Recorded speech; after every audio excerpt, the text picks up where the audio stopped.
So I finally, kind of unfortunately, have finished off my Hitchcock 4K set. This has been an absolute joy to revisit. Masterpiece of movies, and Vertigo was the one I kind of kept to last because it's always been the one huge Hitchcock that I've never really found a link to love. You know, I appreciate the movie more than I love it. It's definitely a 5 out of 5 film. The filmmaking is outstanding, but from a purely connection basis, it's always one that I've really struggled connecting to. It's a simple movie, devilishly simple, which I love how Hitchcock does this. And it's about Scotty, a retired detective. We see at the start he is chasing someone over rooftops, almost falls to his death, sees someone else falling, and is scarred by this.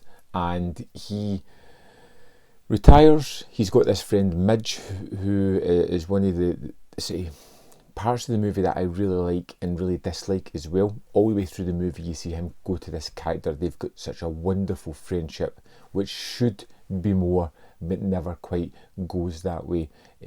Scotty's hired by a friend, or asked to do a favour to follow his wife. This husband is really concerned about his wife's inability to either tell the truth or not realise what she's been doing, having almost blackouts, and that's played by Kim Novak.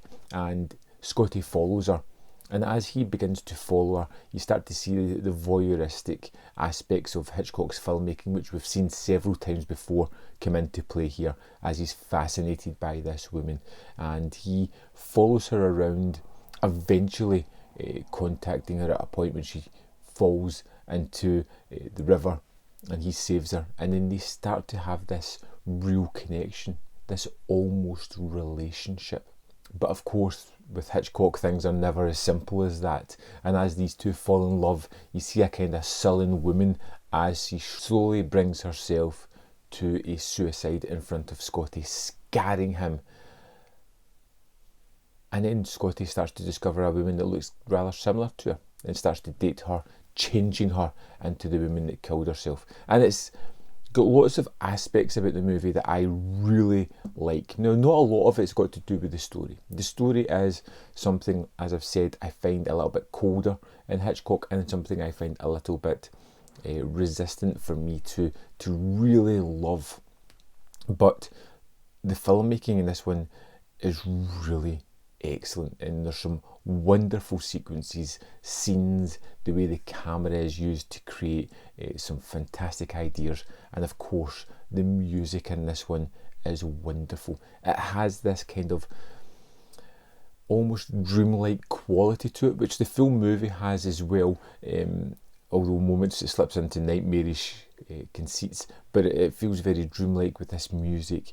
It's very whimsical at times. It's really just a kind of on the surface, in your face kind of music at certain points, but it works tremendously well in creating the mood that the filmmaker is obviously trying to do. Now, there's one particular scene where I think this really stands out incredibly well, and it's when Scotty and Madeline are at these large trees, these big redwood trees, and she kind of walks across a few of them, far away from Scotty, and then just disappears behind a tree.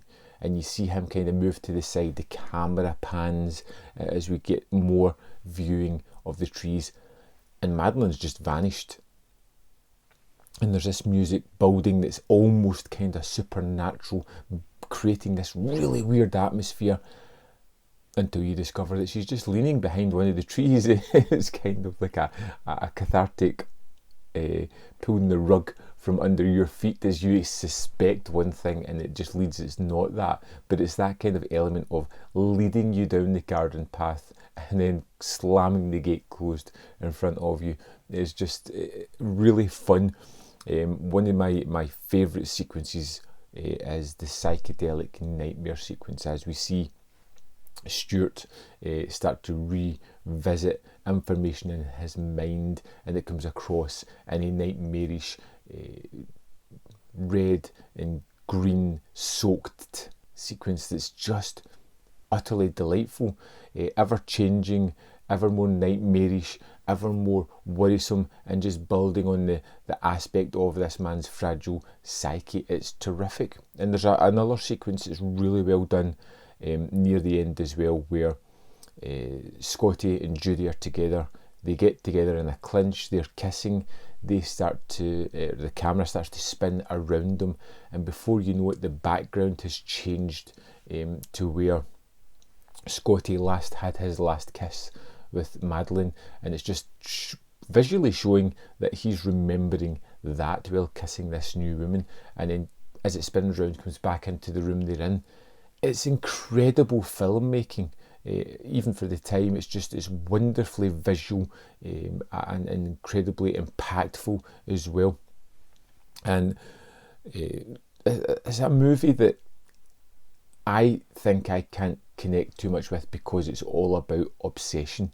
It's all about that inability to let go, the constant replaying of situations, the constantly having it in your mindset, that fear and drive of things that have happened in your past that won't let your psyche go. And I find that a very hard subject to really latch onto as well. There's a wonderful scene as well. It's in a kind of makeshift courtroom where Scotty just gets torn asunder, and it is one of the most heartbreaking scenes, as this man is just verbally berated in an almost passive but yet somewhat direct fashion.